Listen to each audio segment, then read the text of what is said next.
लीजिए सुनिए मुंशी प्रेमचंद के लिखे उपन्यास प्रेमाश्रम के 58वें भाग को मेरी यानी समीर गोस्वामी की आवाज में। लाला प्रभाशंकर ने भविष्य चिंता का पाठ न पढ़ा था। कल की चिंता उन्हें कभी न सताती थी। उनका समस्त जीवन विलास और कुल मर्यादा की रक्षा में व्यतीत हुआ था।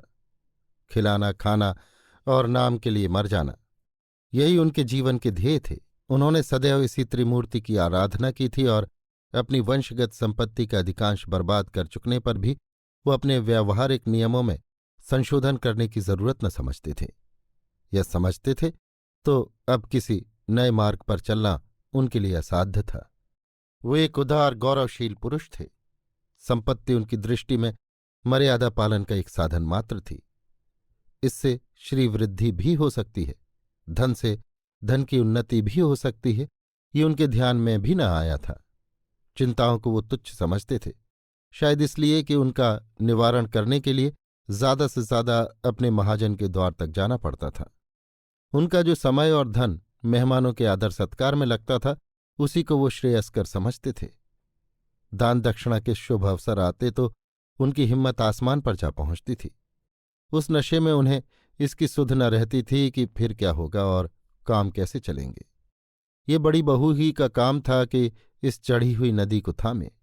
वो रुपए को उनकी आंखों से इस तरह बचाती थी जैसे दीपक को हवा से बचाते हैं। वो बेधड़क कह देती थी, अब यहां कुछ नहीं है।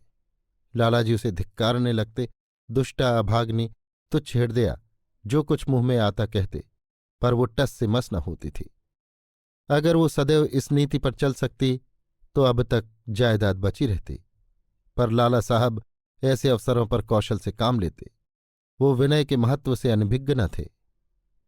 बड़ी बहू उनके कोप का सामना कर सकती थी, पर उनके मृदु वचनों से हार जाती। प्रेमशंकर की जमानत के अवसर पर लाला प्रभाशंकर ने जो रुपए कर्ज लिए थे, उसका अधिकांश उनके पास बच रहा था। वो रुपए उन्होंने महाजन को लौटा कर न दिए। शायद ऋण धन को वो अपनी कमाई समझते थे। धन प्राप्ति का कोई अन्य उपाय उन्हें ज्ञात ही न था। बहुत दिनों के बाद इतने रुपए एकमुश्त उन्हें मिले थे, मानो भाग्य सूर्य उदय हो गया। आत्मीयजनों और मित्रों के यहाँ तोहफे और सौगात जाने लगे। मित्रों की दावतें होने लगीं। लालाजी पाककला में सिद्धहस्त थे। उनका निज रचित एक ग्रंथ था जिसमें नाना प्रकार के व्यंजनों के बनाने की विधि लिखी हुई थी। वो विद्या उन्होंने बहुत खर्च करके हलवाइयों और बावर्चियों से प्राप्त की थी। वो निमकौड़ियों की ऐसी स्वादिष्ट खीर पका सकते थे कि बादाम का धोखा हो। लाल विषाक्त मिर्च का ऐसा हलवा बना सकते थे कि मोहन भोग का भ्रम हो। आम की गुठलियों का कबाब बनाकर उन्होंने अपने कितने ही रसज्ञ मित्रों को धोखा दिया था।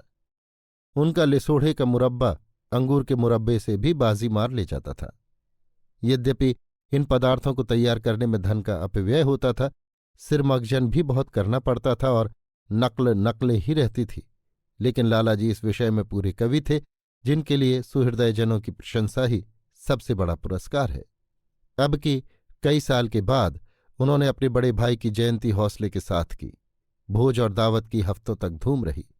शहर में एक से एक गणमान्य सज्जन पड़े हुए थे, पर कोई उनसे टक्कर लेने का साहस न कर सकता था। बड़ी बहू जानती थी कि जब तक घर में रुपए रहेंगे इनका हाथ न रुकेगा। साल आध साल में सारी रकम खा पी कर बराबर कर देंगे, इसलिए जब घर में आग ही लगाई है तो क्यों न हाथ सेंक लें। अवसर पाते ही उसने दोनों कन्याओं के विवाह की बातचीत छेड़ दी। यद्यपि लड़कियां अभी विवाह के योग्य न थीं, पर मसलहत यही थी कि चलते हाथ इस भार से उऋण हो जाएं। जिस दिन ज्वाला सिंह अपील दायर करने चले, उसी दिन लाला प्रभाशंकर ने फलदान चढ़ाए। दूसरे ही दिन से वो बारातियों के आदर सत्कार की तैयारियों में व्यस्त हो गए। ऐसे शुभ कार्यों में वो किफायत को दूषित ही नहीं, अक्षम्य समझते थे। उनके इरादे तो बहुत बड़े थे, लेकिन कुशल ये थी कि आजकल प्रेमशंकर प्रायः नित्य उनकी मदद करने के लिए आते। प्रभाशंकर उनका दिल से आदर करते थे, इसलिए उनकी सलाहें सर्वथा निरर्थक न होती। विवाह की तिथि अगहन में पड़ती थी। 1.5-2 महीने तैयारियों ही में कटे। प्रेमशंकर अक्सर संध्या को यहीं भोजन भी करते और कुछ देर तक गपशप करके हाजीपुर चले जाते। आश्चर्य ये था कि अब महाशय ज्ञानशंकर भी चचा से प्रसन्न मालूम होते थे। उन्होंने गोरखपुर से कई बोरे चावल, शक्कर और कई कुप्पे घी भेजे। विवाह के एक दिन पहले वो स्वयं आए और बड़े ठाट बाट से आए। कई सशस्त्र सिपाही साथ थे। फर्श कालीने दरियां तो इतनी लाए थे कि उनसे कई बारातें सज जाती। दोनों वरों को सोने की एक एक घड़ी और एक एक मोहन माला दी। बारातियों को भोजन करते समय एक एक अशर्फी भेंट की। दोनों भतीजियों के लिए सोने के हार बनवा लाए थे और दोनों समधियों को एक एक सजी हुई पालकी भेंट की। बारात के नौकरों, कहारों और नाइयों को 5-5 रुपये विदाई दी। उनकी इस असाधारण उदारता पर सारा घर चकित हो रहा था और प्रभाशंकर तो उनके ऐसे भक्त हो गए मानो वो कोई देवता थे। सारे शहर में वाह वाह होने लगी। लोग कहते थे, मरा हाथी भी तो 9 लाख का। बिगड़ गए लेकिन फिर भी हौसला और शान वही है। ये पुराने रईसों का ही गुर्दा है। दूसरे क्या खाकर इनकी बराबरी करेंगे। घर में लाखों भरे हों, कौन देखता है। यही हौसला अमीरी की पहचान है। लेकिन ये किसे मालूम था कि लाला साहब ने किन दामों ये नामवरी खरीदी है। विवाह के बाद कुछ दिन तो बची खुची सामग्रियों से लाला प्रभाशंकर की रसना तृप्त होती रही, लेकिन शनि शनि ये द्वार भी बंद हुआ और रूखे फीके भोजन पर कटने लगी। उस वर्षा के बाद ये सूखा बहुत अखरता था। स्वादिष्ट पदार्थों के बिना उन्हें तृप्ति न होती थी। रूखा भोजन कंठ से नीचे उतरता ही न था। बहुधा चौके पर मुंह झूठा करके उठाते, पर सारे दिन जी ललचाया करता। अपनी किताब खोलकर उसके पन्ने उलटते कि कौन सी चीज आसानी से बन सकती है, पर वहां ऐसी कोई चीज न मिलती। बेचारे निराश होकर किताब बंद कर देते और मन को बहलाने के लिए बरामदे में टहलने लगते। बार बार घर में जाते, अलमारियों और ताकों की ओर उत्कंठित नेत्रों से देखते कि शायद कोई चीज निकल आए। अभी तक थोड़ी सी नवरत्न चटनी बची हुई थी। कुछ और न मिलता तो सबकी नजर बचाकर उसमें से एक चम्मच निकालकर चाट जाते। विडंबना ये थी कि इस दुख में कोई उनका साथी, कोई हमदर्द न था। बड़ी बहू से अगर कभी कभी डरते डरते अच्छी चीजें बनाने को कहते तो या तो टाल जाती या झुंझलाकर कह बैठती, तुम्हारी जीभ भी लड़कों की तरह चटोरी है, जब देखो खाने की ही फिक्र। सारी जायदाद हलवे और पुलाव की भेंट कर दी और अब तक तस्कीन न हुई, अब क्या रखा है। बेचारे लाला साहब ये झिड़कियां सुनकर लज्जित हो जाते। प्रेमियों को प्रेमिका की चर्चा से शांति प्राप्त होती है, किंतु खेद ये था कि यहां कोई वो चर्चा सुनने वाला भी न था। अंत को यहां तक नौबत पहुंची कि खोंचे वालों को बुलाते और उनसे चाट के दौने लेकर घर के किसी कोने में जा बैठते और चुपचाप मजे ले लेकर खाते। पहले चाट की ओर आंख उठाकर ताकते भी न थे, पर अब वो शान न थी। 1.5-2 महीने तक उनका यही ढंग रहा, पर टुटपुंजिए खोंचे वाले वादों पर कब तक रहते। उनके तकाजे होने लगे। लालाजी जो उनकी विचित्र पुकार पर कान लगाए रहते थे, अब उनकी आवाज सुनते ही छिपने के लिए बिल ढूंढने लगते। उनके वादे अब सुनिश्चित न होते थे। उनमें अविनय और अविश्वास की मात्रा अधिक होती थी। मालूम नहीं इन तकाजों से उन्हें कब तक मुंह छिपाना पड़ता, लेकिन संयोग से उनके पूरे करने की एक विधि उपस्थित हो गई। श्रद्धा ने एक दिन उन्हें बाजार से 2 जोड़ी साड़ियां लाने के लिए दाम दिया। वो साड़ियां उधार लाए और रुपए खोंचे वालों को देकर गला छुड़ाया। बजाज की ओर से ऐसे दुराग्रहपूर्ण और निंदास्पद तकाजों की आशंका न थी। उसे बरसों वादों पर टाला जा सकता था, मगर उस दिन से चाट वालों ने उनके द्वार पर आना ही छोड़ दिया। लेकिन चाट बुरी लत है। अच्छे दिनों में वो गले की जंजीर है, किंतु बुरे दिनों में तो वो पैनी छुरी हो जाती है, जो आत्मसम्मान और लज्जा का तमसा भी नहीं छोड़ती।